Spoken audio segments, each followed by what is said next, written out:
Yeah, that was a little loud, but that's okay. Got your attention. I told you I'd wake them up, John. Well, this morning we're finishing up our celebration of Back to Church Sunday. Amen. They're glad it's done. For the past few weeks, we've been exploring this theme together as we draw lessons from the book of Ephesians. Now, through the past 3 weeks, we've explored the themes Together We Find Peace, Together We Experience Love, and today we're going to discuss this idea that together we can change the world. And that said, I've got a question for you. Who's your favorite superhero? You didn't see that coming, did you? Let's talk about superheroes. You could say, really, we're living in the golden era of superheroes. Our biggest movies are multi-million-dollar blockbuster superhero movies. There's Spider-Man, Batman, Captain America, Captain Marvel, Black Panther, Thor, Wonder Woman.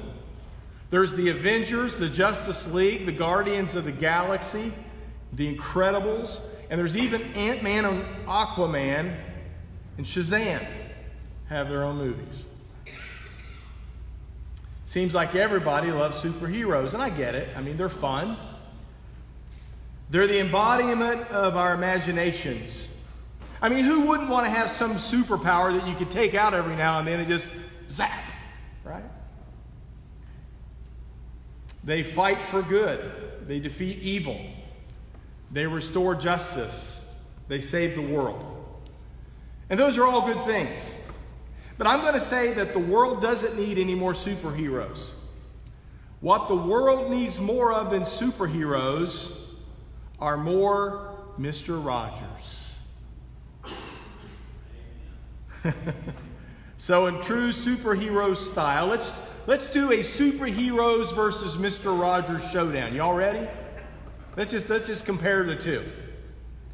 Raw strength, rugged good looks. Well, superheroes get that hands down, so we'll give them 2 points. But when it comes to saving the world, for superheroes, it's all make-believe. Mr. Rogers used make-believe to open up kids' imaginations, but he made a difference in the real world. Fake versus real. Point to Mr. Rogers.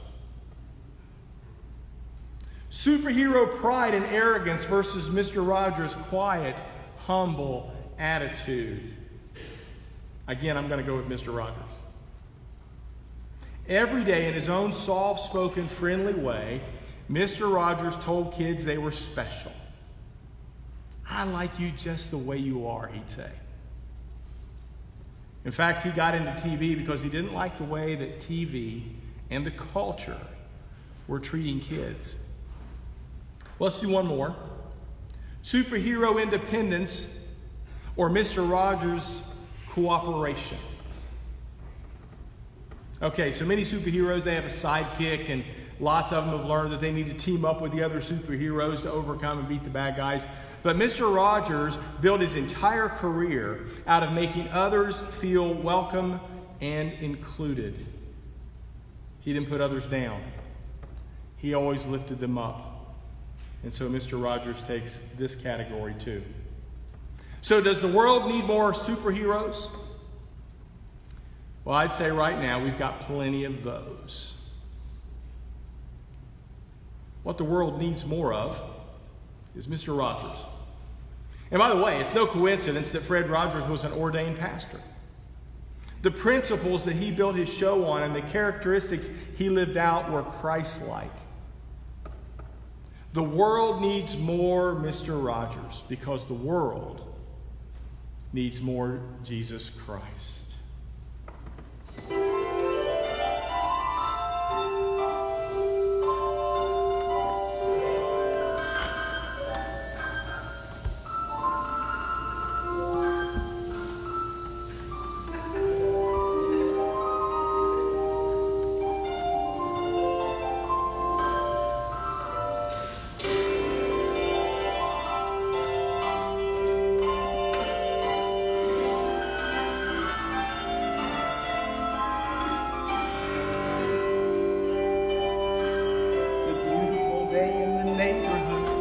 beautiful day for a neighbor. Would you be mine? Could you be mine? It's a neighborly day in this beauty wood. Neighborly day for a beauty. Would you be mine? Could you be mine? I have always wanted to have a neighbor just like you. I've always wanted to live in the neighborhood with you. So let's make the most of this beautiful day. Since we're together, we might as well say, would you be mine? Could you be mine? Won't you be my neighbor? Won't you please? Won't you please? Please, won't you be my neighbor?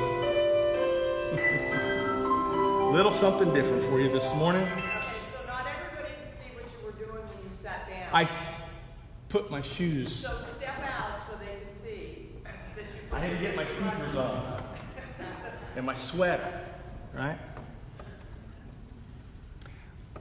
We as a church can learn a lot from Mr. Rogers about creating space that welcomes people in, all people, to encourage them, to dream with them, to listen to them, and to walk with them. By those simple acts, Mr. Rogers changed the world, and in similar ways, we as the church fulfill our purpose as God's people here on earth when we experience and share peace, unity, encouragement, kindness, and grace.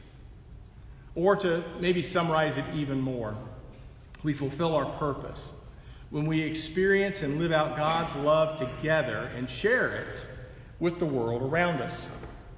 When we do that, we too can change the world. Changing the world doesn't require superheroes or even superhuman powers.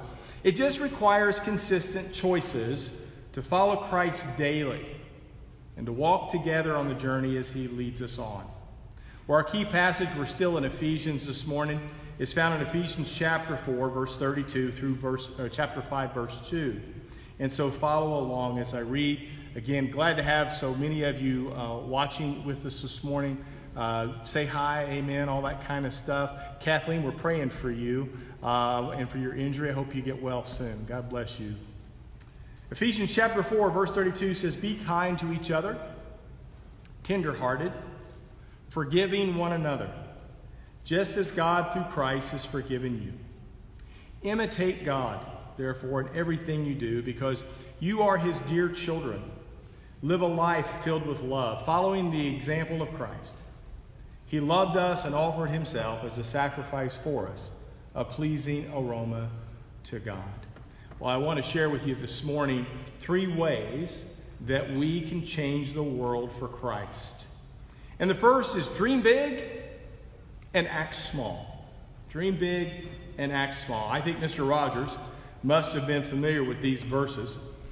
Be kind to each other. Be tender-hearted. Forgive each other.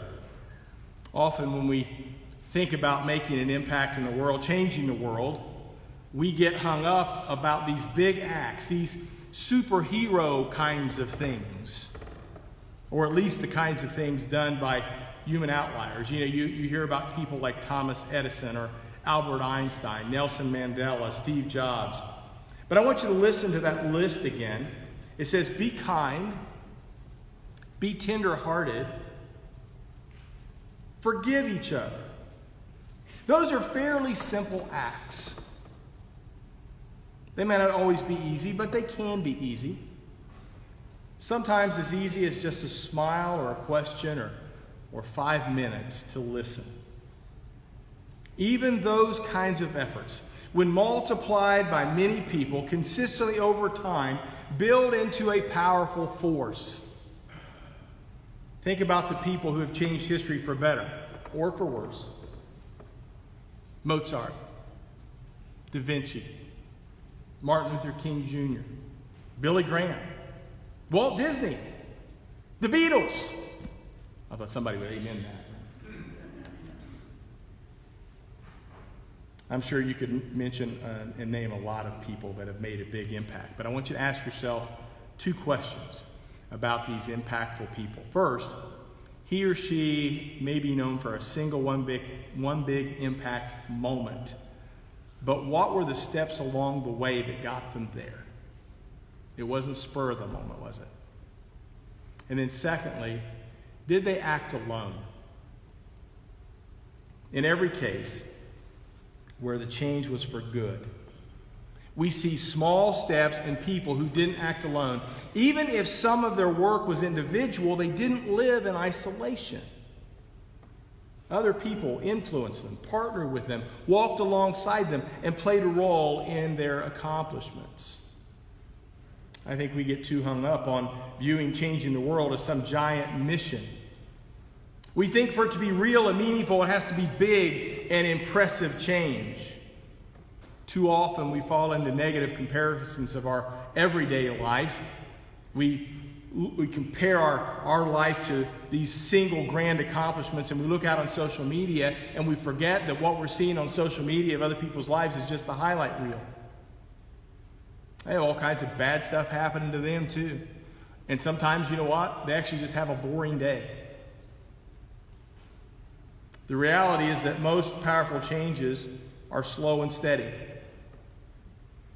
It comes through consistency over time, like the water flow that carves out a canyon or sculpts desert arches in places like Utah. What do we learn from the Word? We learn be kind, forgive, love, sacrifice, together, over time. And that's important for us to remember how we as a church together can change the world.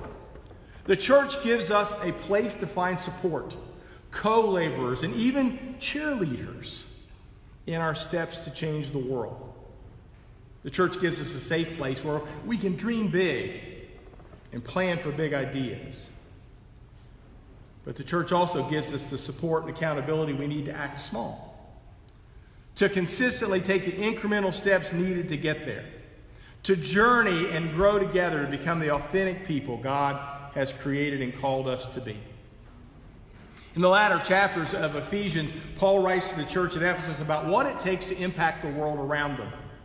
He doesn't describe these earth-shattering events. Instead, he describes households, parents, and children, families. Change in the world happens one person, one relationship at a time. And so our choice is to be kind, to show compassion, to choose understanding over judgment, to give grace instead of anger, to choose service over position. Folks, those are world-changing actions. Amen. Those are representations of Jesus in our world. They follow his example. Just like Paul directs in Ephesians 5:2, he says, live a life filled with love, following the example of Christ. He loved us and offered himself as a sacrifice for us, a pleasing aroma to God. Well, point number 2. Recognize eternal. True togetherness means a shared purpose. Being united in purpose keeps us working together and moving forward rather than getting caught up in the disagreements that cause us to work against each other.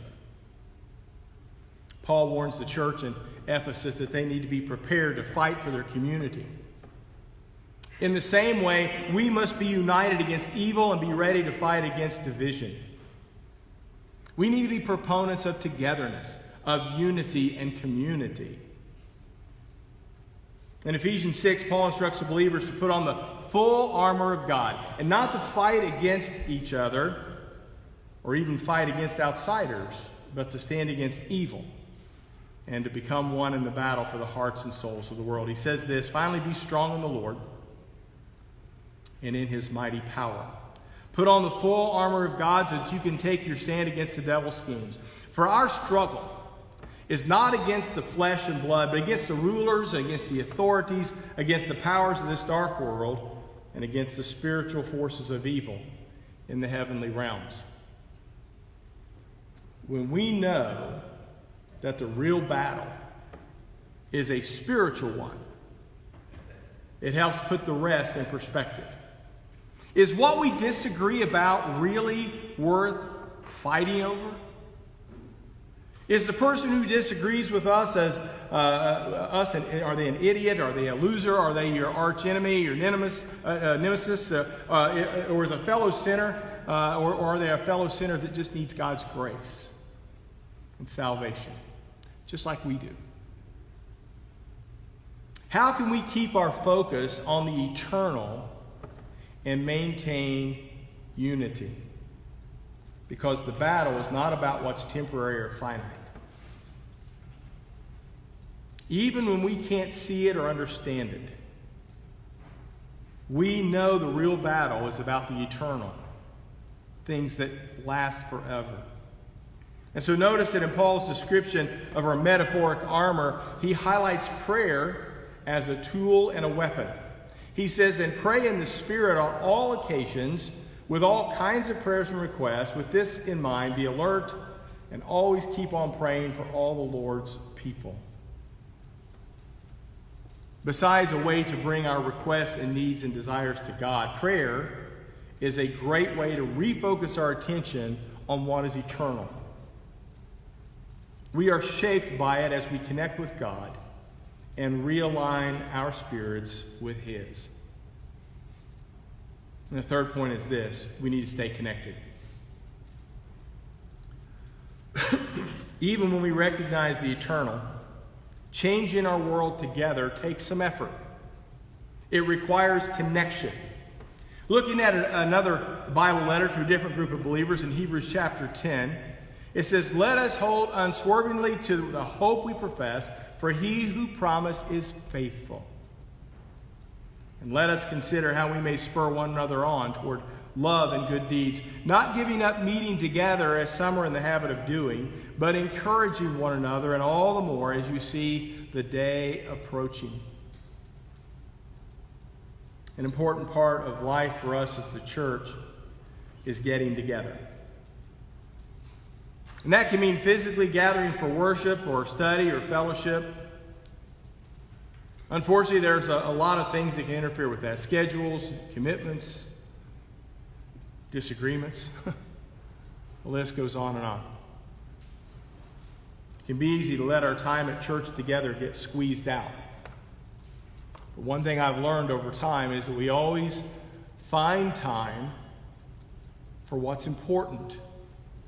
Doesn't matter what's on your calendar, what's on your schedule. If you deem it important, you will find time for it. They're not listening. Amen. There we go. They're having their own sermon up there. That's okay. We will find time for what's important. What's the Bible say? It says, for where your treasure is, there will your heart be also. In other words, what's important is what you'll spend time on. And so coming together as a church is important if we make it important. Getting together can also mean figuratively coming to a place of unity in our mission and how we live it out. Sometimes that kind of working together can be hard. Sometimes it just seems easier to skip the discussion or conflict and plow ahead on our own with our head down. But isolation kills. And if we do that, we're forgetting all that we've learned these past few weeks about the importance of being together. Together we find peace, together we experience love, and together we grow stronger. Being together, staying connected as a church is vital for us as we seek to impact our world.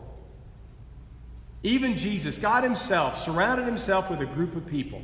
He invested in relationships and took time to be together with others. Jesus' closest disciples and followers provided community for him and fellowship with him. They lived daily life together, and they shared a common purpose. The theme of this Back to Church Sunday is together, because church is where we commit to that kind of togetherness. We invest in the relationships among believers, and we're challenged and supported to pursue togetherness in other ways in our relationships outside the church. With family, with neighbors, co-workers, friends, teachers, students. all these others that become part of our life. Our culture offers us many counterfeit ways of staying connected. We get that yearly Christmas card, or we scroll down through endless points on social media. While those aren't intrinsically bad, they really don't provide the real relational connection that we need. We come back to church and pursue being together because we all need more than a Facebook group. Amen. Got it. We need real connection, authentic relationships. We need support and a place of belonging. We need encouragement and reminders of who we are and what we're called to. None of us is immune to those needs. The great apostle Paul wasn't, and he knew it. He faced his own obstacles, and he had many of them, but not the least of which was being put in prison. But even as he traveled, Paul stayed connected with fellow believers. He visited them and stayed long periods of time with them. He wrote letters. He sent messengers. He prayed for them, and he asked them to do the same. And he constantly reminded them of their calling and their purpose to follow Christ and to change the world around them in small ways and large ways. This is the kind of connection we need and the kind of connection that we can have together. Why does Back to Church Sunday matter? Because community matters. Connection matters. Unity matters. Living as part of God's family matters. When we pursue these things together, we really do find that together we find peace. The peace of Christ in our own spirits and peace and unity among other brothers and sisters. We find that together we really do experience love. God's love poured out in and among and through us to our greater communities. And together, we can change the world. We're able to discover our purpose and plug into ways that we as a church can accomplish God world-changing work around us. We can make a difference in our community together. And if not us, who will? So as we close out our series, I want to offer this ongoing invitation to all of us. Let us continue pursuing togetherness in God's love. Let's lean into this concept of together to deepen relationships with one another. Maybe that means taking the next step. From joining us regularly for worship to maybe joining one of our small groups or one of our service outreach or one of our Bible studies. Maybe it's just greeting someone around you who you don't know. I mean, Joyce and I are still learning everybody's names. We've been here 5 months and we still don't have it all down. Maybe you've been here for years and you still don't know it all. Maybe it means you sit in a different place for one Sunday. I know it's a stretch, but for one Sunday, maybe you sit beside somebody different and get to know them. Maybe it's going out to lunch with a casual acquaintance or coworker that you don't usually hang out with. I call that relational evangelism. It's just being a friend. It's inviting people over to your house for a barbecue that maybe you haven't invited before. There's a place in this community, folks, for every single one of us. No one should be in isolation. No one should be sitting around lonely. There should always be a way we can connect together. As we move forward as a church, I'm looking forward to what God is doing. I'm looking forward to how God is bringing us together in unique and different and new ways. Ways that will so impact this community that it'll blow our minds. But we won't do it because your pastor did it. Or the pastor's wife did it. or the ad chair did it, or the treasurer did it. It will happen and come together because we did it together as a church. That's what it's really all about. Well, this morning we're going to take up a special offering for our elevator fund. I mentioned this a couple of weeks ago that, all of us at one time or another have mobility issues. If you don't have it yet, you will someday. And being able to get into this place and worship with your loved ones is important. So we're going to have our ushers come forward. We're going to sing our closing hymn, and we're going to take up an offering. And I trust as God has laid on your heart, you will give cheerfully. Dan, did you have a question? Well, I'd like you to explain to us where this elevator is going to go. Okay, well, John did that a little bit. We have a little furnace maintenance access over here on the outside. And it's good that chairlift will be able to take you down to the fellowship hall or up to the sanctuary. Have I got that correct, guys? John's shaking his head. So over here on the Center Street side, there's is that a red door? I think it's a red door, isn't it? It's a red door, but it goes from the outside to the fellowship. To the fellowship hall. But there's a little maintenance room down there adjacent to the fellowship hall. So through that red door. So we would redo that maintenance area for the chairlift, and that would be your entryway through that door. You would come through that door and go up a half a flight or down a half a flight. But it does not come to the sanctuary. Oh, it doesn't come to the sanctuary. Okay. So at least get you there. I don't know how we get you back up here. I don't know. We'll figure out. Over here. They're all pointing. I'm learning. Yeah, John can carry it. He's carrying me right now. So, does that make sense? All right. So, our closing hymn, I've forgotten completely what it is. Nearer My God to Thee. We're going to do the first three verses of that hymn. And while we're doing that, we'll ask the ushers to come forward and we'll receive our special offering.